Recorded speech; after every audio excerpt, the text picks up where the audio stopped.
do I need AI in an email to attempt to sell a Ferrari for $30,000? Absolutely not. If somebody somehow legitimately was emailing me and they had a Ferrari for $30,000, I'd pay cash for that and I'd take it, in a heartbeat. Yeah. We send 1.5 million cold emails a month. And so I'd like to think that we have a good understanding of what I would works. say so. That's a shit ton of emails.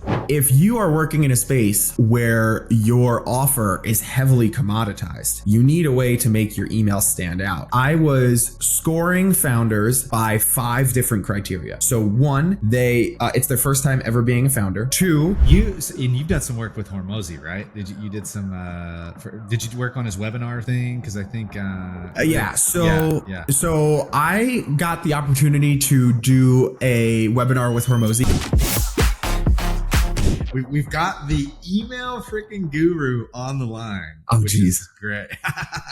The cold email guru. Dude, I was just watching one of your YouTube videos and dude, you're such a freaking whiz. I'm watching this one called like Crazy Clay Workflow for like outbound agency growth.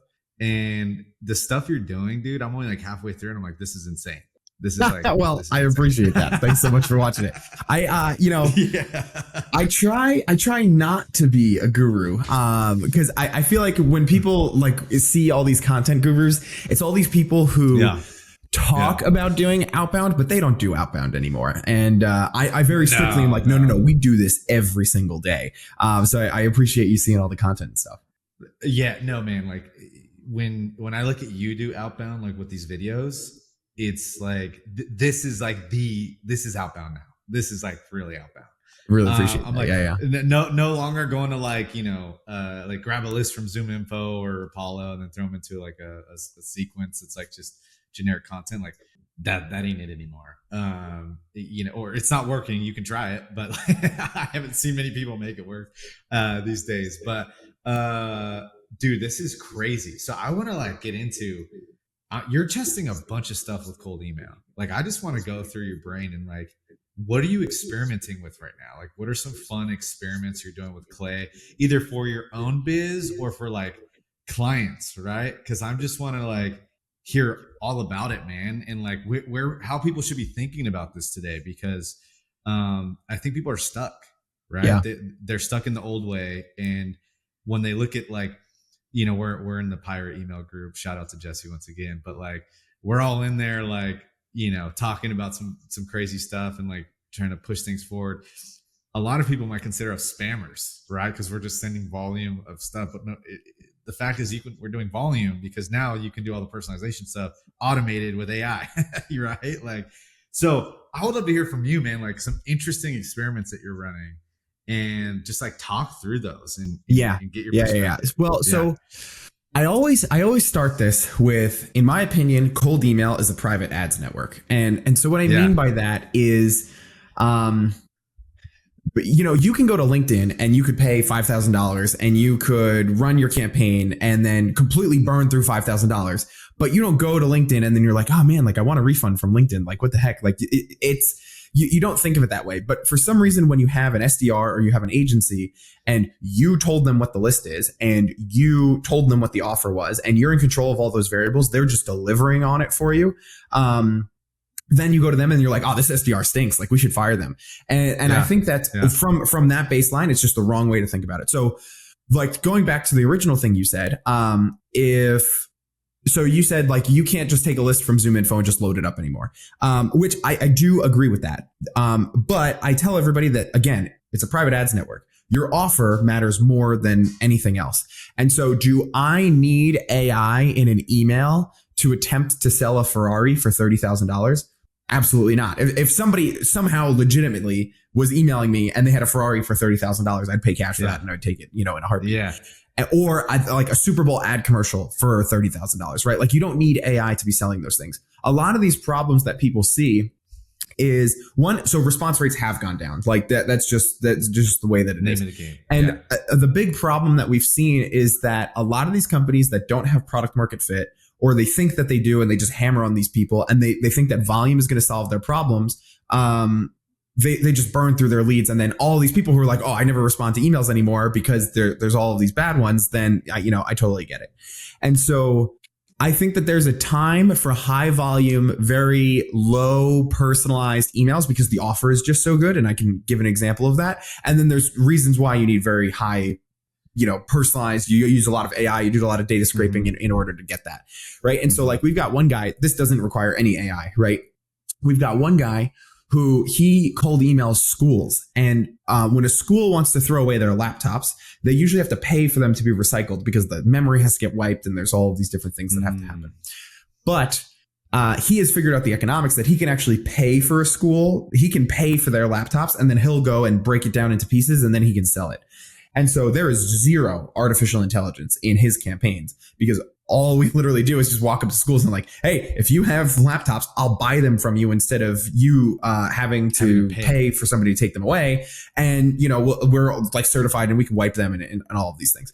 Right. So then that's one of the few times that it really is a volume game because it's like, so there's only 2 emails in that sequence because if they don't have laptops, there's no reason to keep following up with these people. They just don't have laptops. And we just keep churning through as many people as we can. And then on the flip side, there's times where, really heavily scraped data comes into play for these campaigns. So the video that you were talking about at the beginning of the video, right? The crazy clay workflow for outbound agencies.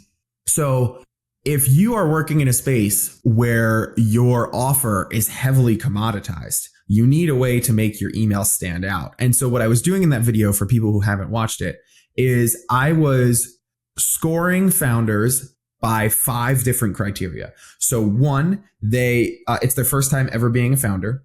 2, they have started the company in less than 2 years. 3, they're hiring for a sales team. 4, they don't have a VP of sales. And 5, they don't have a DMARC record on their website. And now a lot of people on that, when I posted it on LinkedIn, they said, how many people does this actually shake out to being? And it's like, if you upload 5,000 people, it might be like 30 who are actually going to qualify for that. But this goes into my idea of stacking growth, which, I can talk about after this. So now the only reason I'm reaching out to these people is if all 5 of these stars are aligning. And then in the rest of the video, I show how I use AI to get an inference about who I think that they're selling to, find real LinkedIn profiles of people that they should probably be selling to, enrich it for their email addresses, and then just give it in the email and then make an offer for, hey, like if we hop on a call, I'll make 5,000 more leads like this. And, if this looks good and I could take any other criteria that you want. Right. And this is all automated.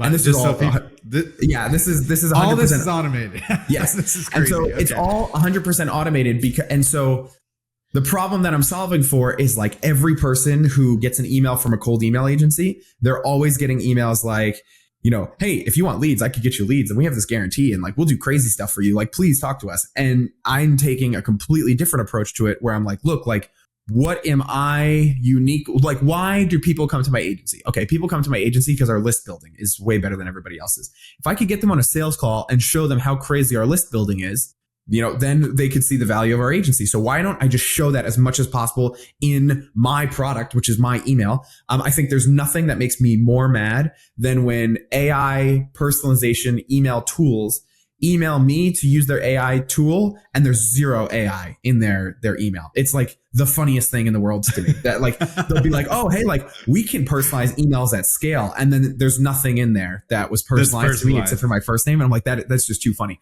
So this is my product. Like if you are impressed by this email, imagine what we'd be able to do for your offer as well. And so I guess that's the way that I think about it. And so, every client is completely different. So when you're asking like, what are you experimenting with right now?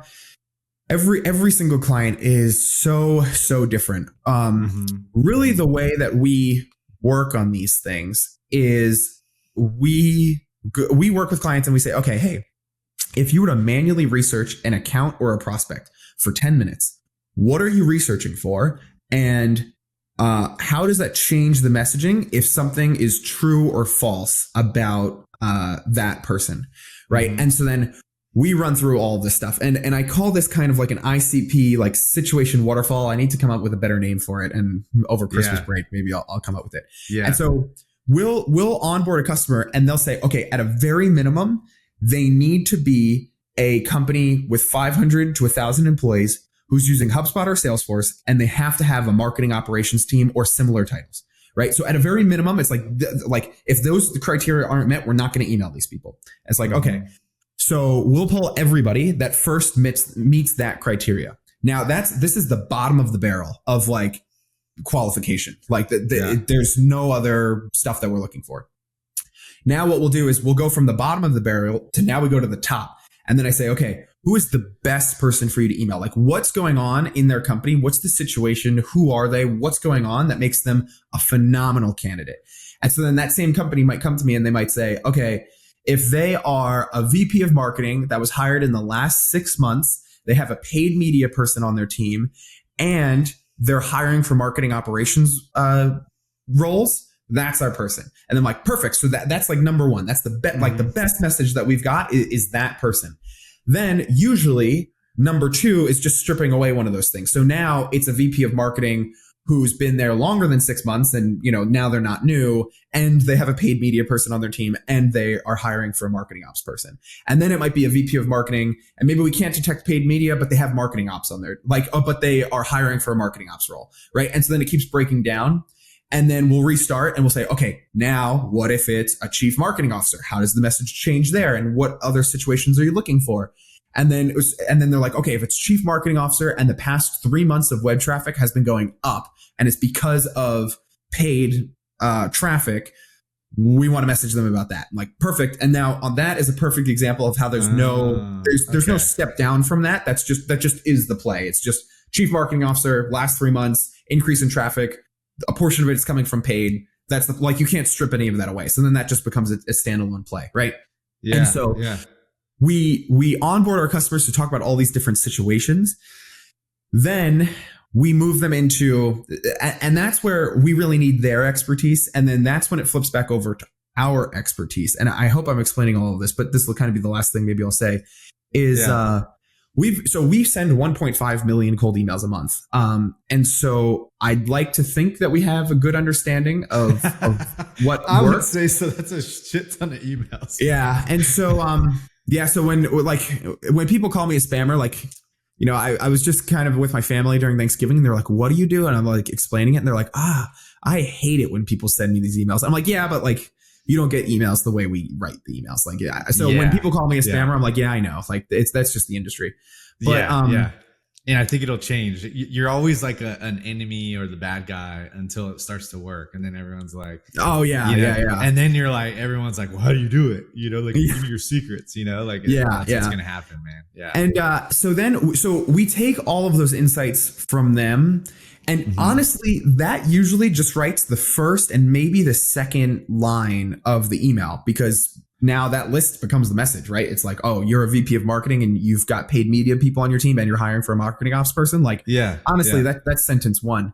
So then sentence 3 is usually case study stuff, but sentence 2 and 4 is where we have these campaign types that we fit people into. And so I have 9 that I believe work. And I would say a month ago, I had 3 until I started thinking about this.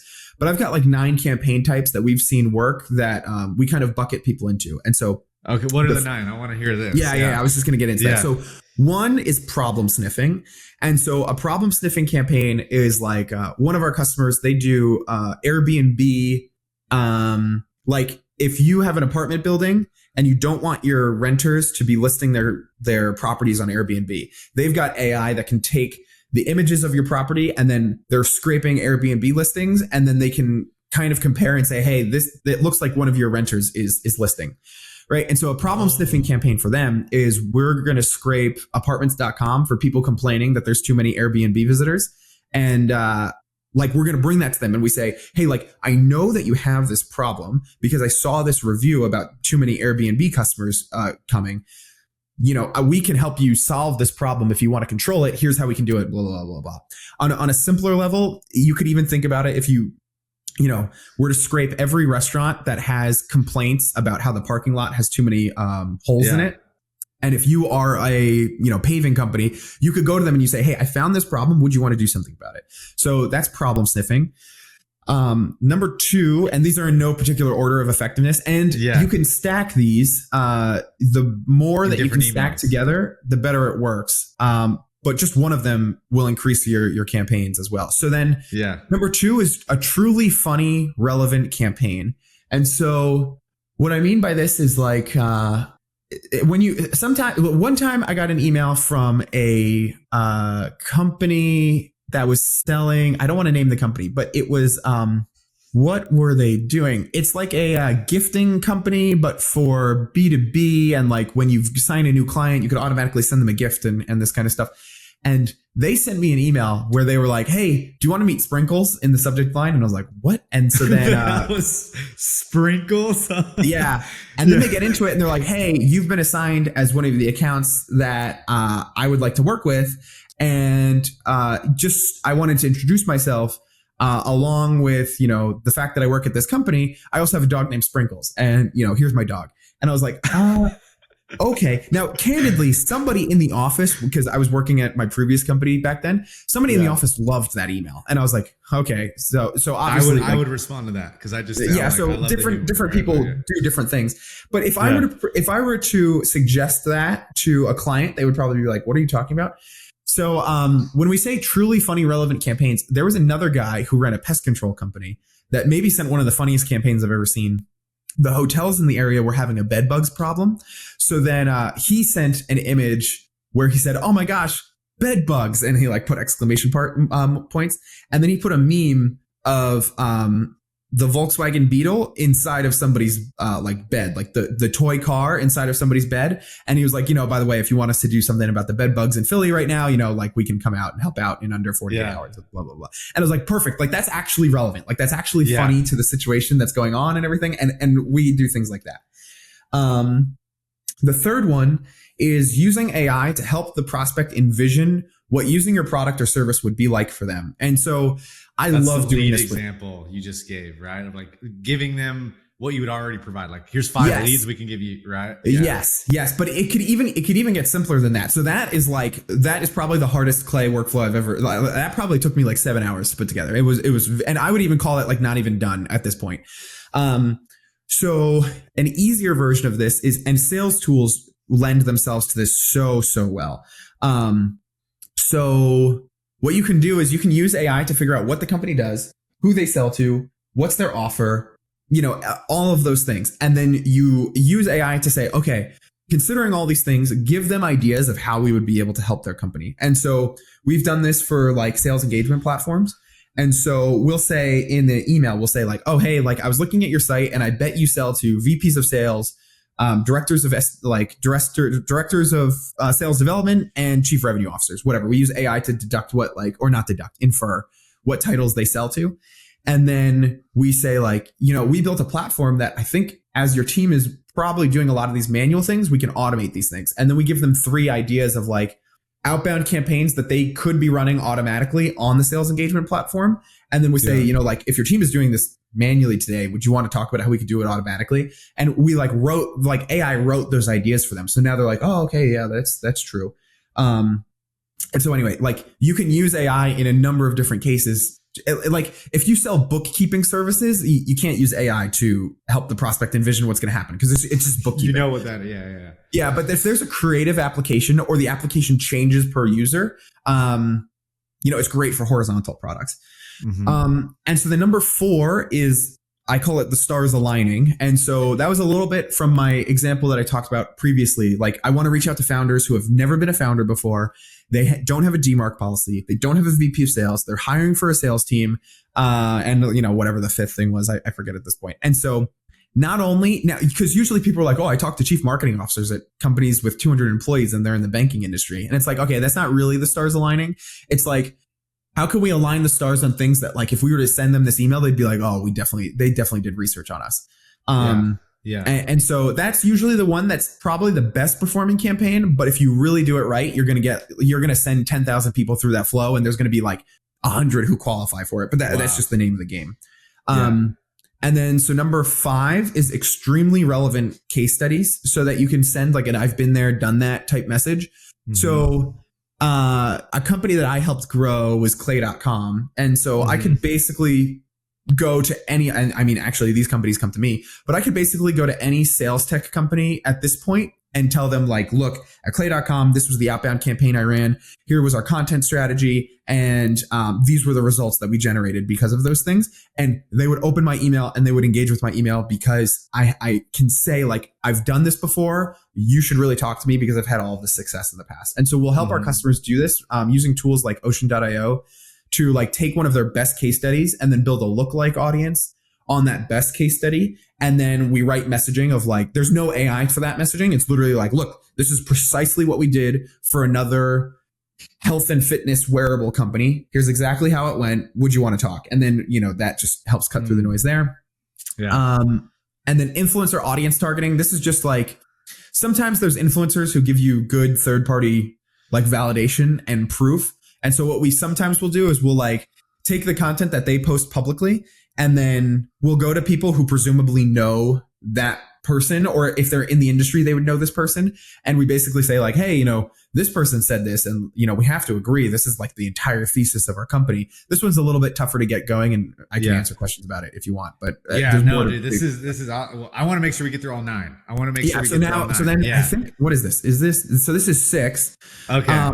A great lead magnet. So anytime I ask I'm a big guy, lead magnet guy, man. So I am too. And so anytime I work with customers and I'm like, all right, is there anything that we can do for free for them that we can provide value in the email? And they're like, well, we do have that webinar we could send them. And I'm like, no. And so they're going to watch an hour webinar, man. No. And so I used to think of a lead magnet as, just providing value to somebody. But when Alex Hormozi came out with his book, $100 Million Leads, he defined it as the lead magnet has to be something that you can offer for free that the market is already paying for, right? So if I were to offer somebody to build them a list of 50 leads, they'd be like, okay, like Apollo has 100, email free trial. Seamless has 100 email free trial for like life. So it's not really a compelling offer, but to say, I'll give you 5,000 leads, it's like, whoa, like that's on the market worth anywhere between $500 to $1,500. Like that's, a true lead magnet. And oftentimes these are the toughest things to come up with our customers. Because you have to have a really good understanding of what your customer wants and how you can provide value to them. And then you have to also understand what can you scale so that if 20 people respond to you, you can actually, you can actually like deliver on these things. So the lead magnet is like a really tough balance of value and scalability and all those things. And so it's usually the toughest thing for us to work on. Number 7 is just being genuinely useful. And so same property management SaaS company example. If you can reach out to somebody with zero ask and just say, hey, I found this, I think you should just know about it. And then they respond and you follow up with something, or they don't respond and then you follow up after that. But one thing that we're doing is we are like taking batches of like 200 property management companies, and just in batches seeing if we can figure out, like without them being customers, seeing if we could figure out that somebody's listed an Airbnb property illegally, and then without talking to this person before, just going to them and just being like, hey, like we detected with our AI that like this unit is being used and we just thought you would want to know about it. And so there's no ask. It's genuinely just going to them and just being like, look, I found this thing. And usually it's probably a combination of problem sniffing and being genuinely useful. But, that's another one. Yeah. Another one that we found works really, really well is dude. All right. I cannot wait to get the transcript of this and like outline all these 9 ways. And I think this is going to be like I'm listening like a hawk, man. I'm just like, oh my God. Well, this is amazing. I just hope that I'm covering all of them, because it could be 12. It's just, these are all the ones that I'm just thinking about right now. Though. Yeah. These are all amazing, man. Yeah. And so another one that we've seen work super well is just 2 sentences straight to the point. And so one of my best performing campaigns ever was I figured out a workflow to be like the same workflow that staffing and recruiting companies use for their outbound campaigns. I figured out how to automate the entire thing. So all I did is I just went to them and I was like, look, I helped this other company automate the same process that they were doing manually. And they got so much business from it. They were able to hire another recruiter and, would you want me to send you the video of how it works? And we got tons of people to respond to that email. And then they went to the video and there was like 3 book a call links, like all over the video to make sure that we got them. Yeah. And we booked tons of calls from that. And so another way to think about that is like, hey, Andy, I did an analysis on your site and saw that you're missing a DMARC record. Considering that you have SDRs on your team, I'd imagine you'd want to get that fixed. You want to just hop on a call real quick and, I can show you how to fix it. What is that? What is that? Yeah, and it's just like super, super straight to the point. And it's just like, boom, 2 sentences. Or like usually it's a Josh Braun style, like poke the bear question as well. Like taking the property management example, we could send a 2-sentence email of like using AI to figure out what the top attraction is in the city that we're emailing. And then say something like, as visitors come in to, see the purple elephant or whatever, as visitors come in to see the purple elephant, how do you know that none of your renters are illegally renting an Airbnb with them? Would you want to find out how? Just keeping it super, super to the point. Yeah. So then that'd be 8, and then number 9 of this like non-definitive list, and I'm trying to keep adding things. You're like these are all like crazy experiments for people to run. Like people that listen to this are like, I tell everybody to try, right? And this is our exact onboarding process when we're working with customers. And so I'll finish 9 and then I'll talk about how this like comes together. The last one is a flash roll campaign. And so I take the wording from Oren Klaff, but everybody knows what this is. You've seen it before, and that it works. And so what he defines as a flash roll is, have you ever seen My Cousin Vinny? No. Okay. No. Is this your actual cousin Vinny, or is this a show? It's a movie. Okay. No. So for people who don't know in the audience, this is perfect. So My Cousin Vinny, story about a lawyer who, or actually, have you ever seen Catch Me If You Can? That would be another example. I love that movie. Yeah. That's a great one. So in both situations, right? Real quick, because we're on a podcast and I just got to like rip through this. Yeah. In My Cousin Vinny, he's a lawyer. They call his girlfriend to the stand. Woman from Brooklyn. They think, and she's being used as an expert witness in like a car situation. Like they need to know if this car was actually at the scene of a crime. Yeah. Woman from Brooklyn. She's got an accent. She's all dolled up, full of makeup, wearing a dress, all these things. So they're grilling her and they're like, there's no way she knows anything about cars. So they ask her this question and they're like, what's that?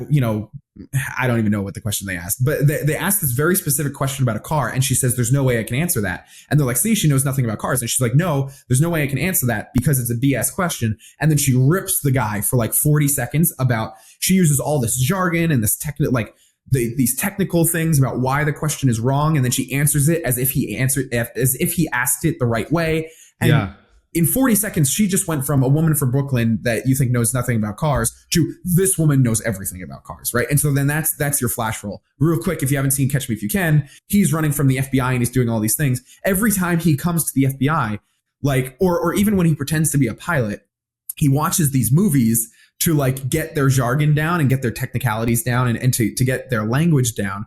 So that when somebody asks him a question, he can just say, like, of course I'm a pilot. Like, I'm, the deadhead heading to LAX and, FAA, like whatever. He says all these things. And so when a flash roll, so the key to doing a flash roll correctly though, is you want to write at like a 5th grader level. And it's like 5th grade. And then when you do your flash roll, you like sink all the way down and you get super deep and technical. And then you come back up. And so like, if I were to take the DMARC record, for example, I say like, hey, like I saw you, have a SDR team and I'd imagine you guys are using outbound emails for things like that.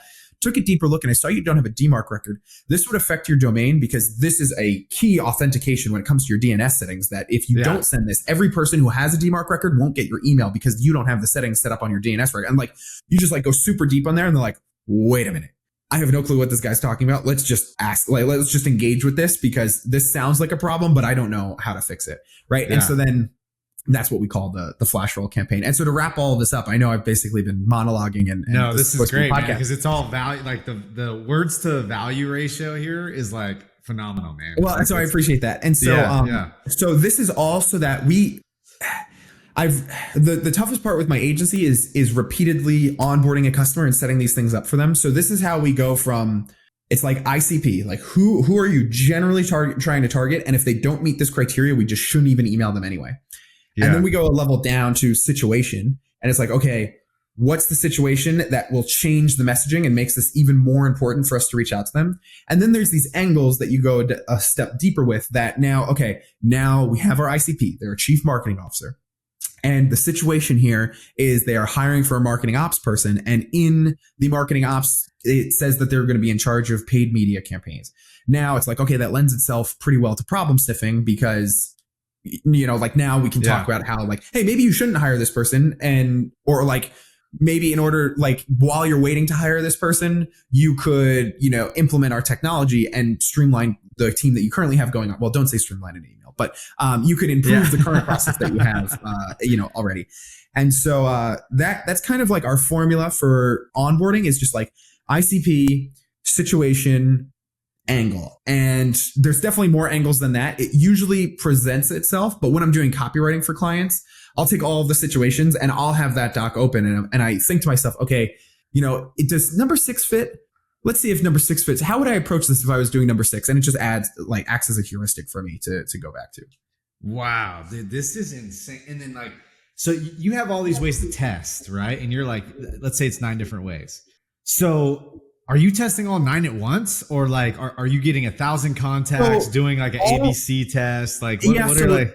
All 9 usually don't come up, right? So usually it's like we get 3. So one of them, right, was influencer targeting. Well, if there's no influencer that everybody, because we could reach out to marketing agencies right now and quote Alex Hormozy, and everyone would be like, oh yeah, like you're right. That's how Alex does it, right? And so, but not every industry has that person that could cut through. So that's one that usually just gets disqualified immediately.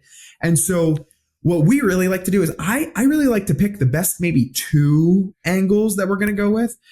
Because again, at the end of the day, so really what we want to do is we want to test situations. I think the situation is far more important. If you were to walk up to a person that is having your pain and you were to just email them anything about solving that pain, and you're right, they would respond. So I actually find that the copywriting and the angles is the least important part. And it's really the situation that we need to get right.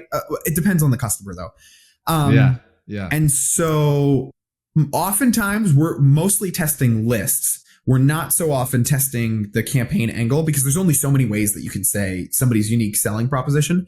Yeah. And I'm not a huge believer in like A/B testing the crap out of things. There's only been a very few times where actually changing the wording by itself and not changing the list has really changed the campaign for us. And maybe I'm just wrong about this, and I'm maybe I should try harder on this. But I don't A/B test, hey, if you're having this problem, we could help you save time, versus, hey, if you're having this problem, I can help you save money, because every B2B offer comes down to either helping somebody save time, save money, or make more money. And then exactly. In B2C, and then in B2C, you have those 3, but then it's also raise status and then also increase health.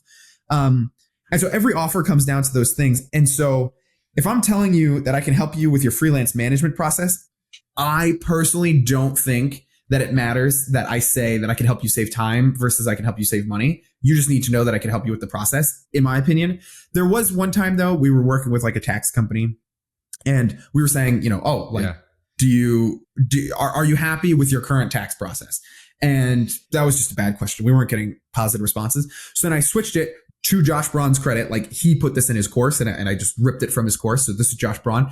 We changed it to, how do you know that your current tax accountant is using every legal loophole to get you the biggest refund possible? And so that's a situation where you should be A/B testing, but it's, obviously there you're like leaning into somebody's emotion and also doing what Josh Braun talks about, like poking the bear and things like that. But anyway, so when we're testing, it's usually about 2, and we're really testing the data and the situation, not so much the messaging as much.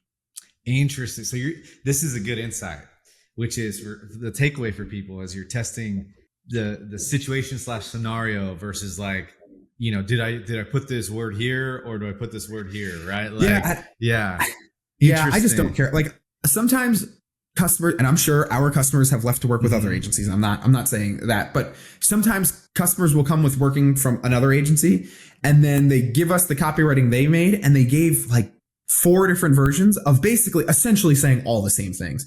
And I just don't, I don't know. I just don't think that if somebody were to cold email me and it's a problem that I'm facing right now, I really don't care. As long as you phrase it clearly, I don't care really. Like I don't totally care about the way that you phrased your case study, and I don't really care about the way that you phrase your call to action. I just need to know exactly what you do, and I think being clear is more important than testing.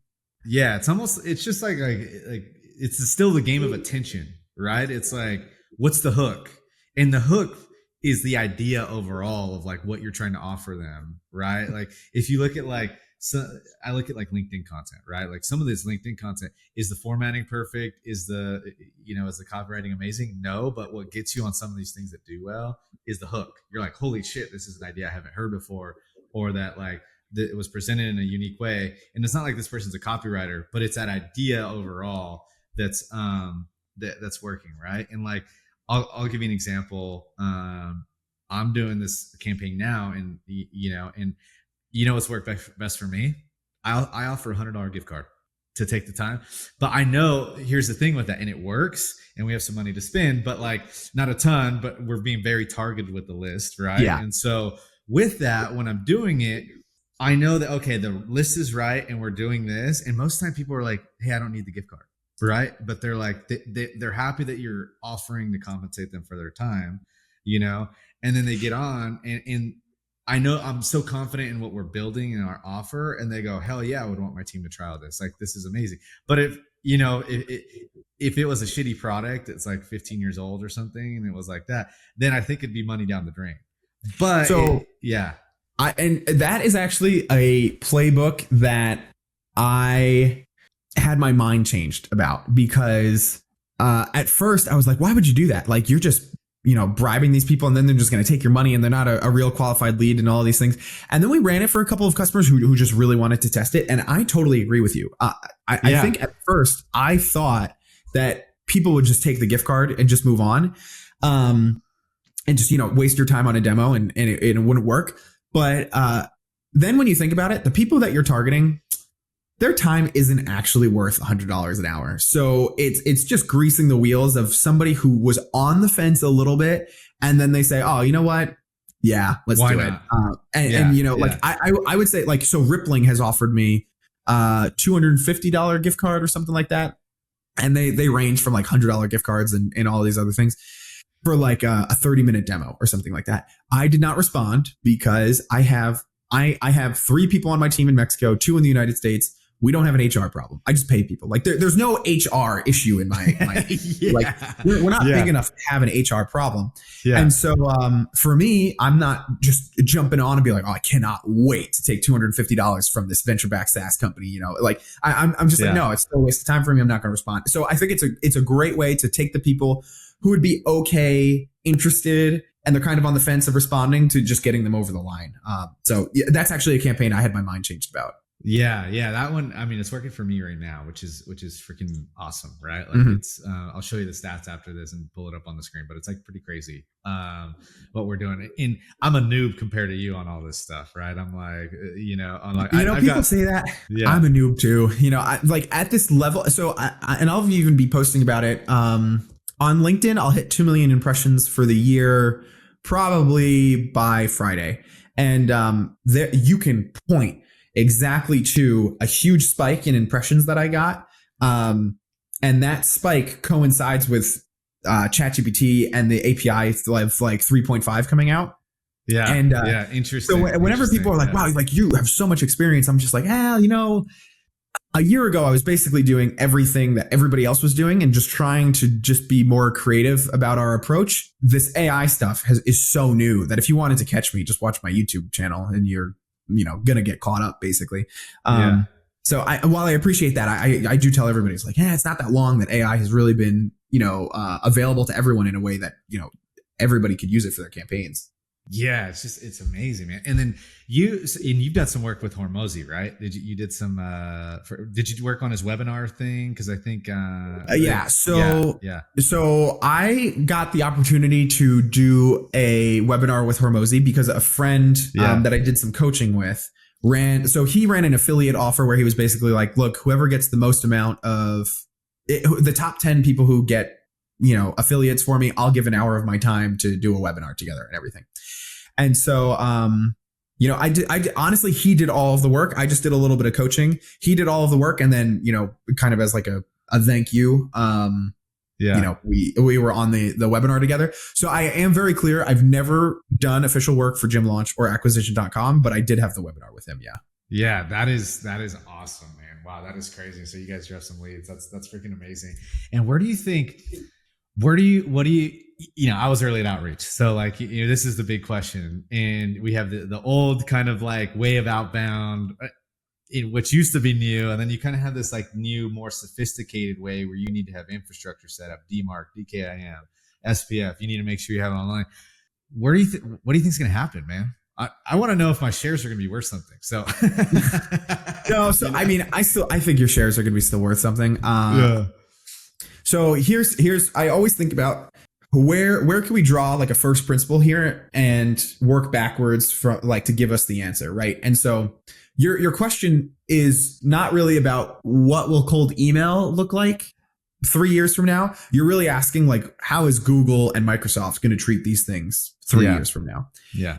And so when you think about it, it's like, okay, what we're essentially doing is we're sending emails to people that we did not get permission from them to send emails. So what other kinds of emails do people send that they don't have permission from the person for? And so every time I sign up for a product, I get an email, a transactional email, not a cold email, but a transactional email signing up for the product.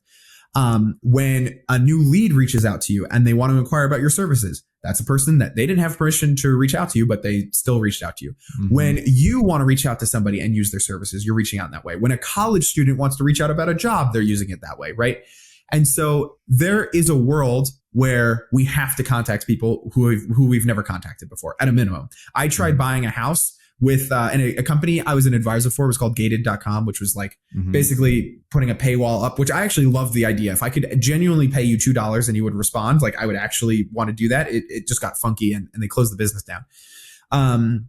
So anyway, as an advisor, I had the software on my personal email address while I was trying to buy a house. And I had to get it shut off because the amount of emails that I was missing, because there was all these people who were trying to coordinate with me and I just wouldn't get their email, I had to take it down. So for all of the complaints that people make about, cold email, if you were to shut it off and genuinely not get emails from people anymore that you've never emailed before, your life would completely go away. Well, not go away, but it would be a lot tougher. And so Google can only reduce spam to the level that it doesn't affect regular users. Right. So if every time you wanted to send an email, you had to verify your phone number, regular users would be like, this is the worst system ever. Like we can never, but it would totally kill a cold email if that were to be the case. Right. And so, so there's a certain line where they go to where at one point they can't keep suspending things. And that's why I think that we can always just keep, doing more and more. Because right now it's like if you send an email and 0.3% of those people mark you as spam, then your domain gets blacklisted. But let's just mathematically work our way out of that, right? If I use an email warm-up service, which they can't catch the email warm-up service because one, it connects via SMTP. And so if you wanted to block the SMTP, you would block tons of other softwares that just integrate with your account, right? So like you can't do that. Then all of the text in the SMTP in the warm-up email is completely AI generated and completely different every single time. So how are you going to catch that? And then, so now let's do the math. If it needs to be 0.3%, okay, I'll just send 40 warm-up emails a day so that Google sees they sent 40 emails and nobody marked them as spam. And then I'll send 10 cold emails per account. And now 0.3%, that would mean that to reach that threshold, it would be like, I'd be sending emails, even if one person every like 3 days was marking my email as spam, which I have another thing that I don't think as many people mark emails as spam as I think. And so like now you can just do the math where it just works out that I can cheat that volume game from them. All we have to do now is just reduce the amount of warm-up emails that we're sending. And yes, it becomes more expensive, but it's still more possible, right? And so it becomes expensive because you need more accounts and you need more domains, but it's still possible to send the cold email. So this is kind of a long drawn out way for me to say that it's still going to stick around. All of this, everything that I talk about is no more important than your offer. Like if somebody were to send the most beautiful cold email, so well written, really, really awesome. And again, it's about HR software. I just don't care. I just really do. There's nothing that you could really say to me. All of my HR issues are solved. Like there's nothing you could say to me that would be like, oh, like you should use an HR software. I'm like, no, Wise fixes it. It's fine. And your offer and what you offer to your audience is far more important than everything else. And all of these things accelerate that. So you mean asking for 30 minutes out of the gate doesn't work? Well, it depends on your offer, right? So if I ask somebody for 30 minutes to set them up on a Super Bowl commercial, I'd be like, yeah, okay, let's do it. As long as I like believe you a little bit, then yes. Yeah. Or if it was like 100, you get a gift card, $100, right? You're like, shit. Yes. Yeah. Exactly. So I always tell everybody, because I've built this brand as the AI, automate everything kind of guy.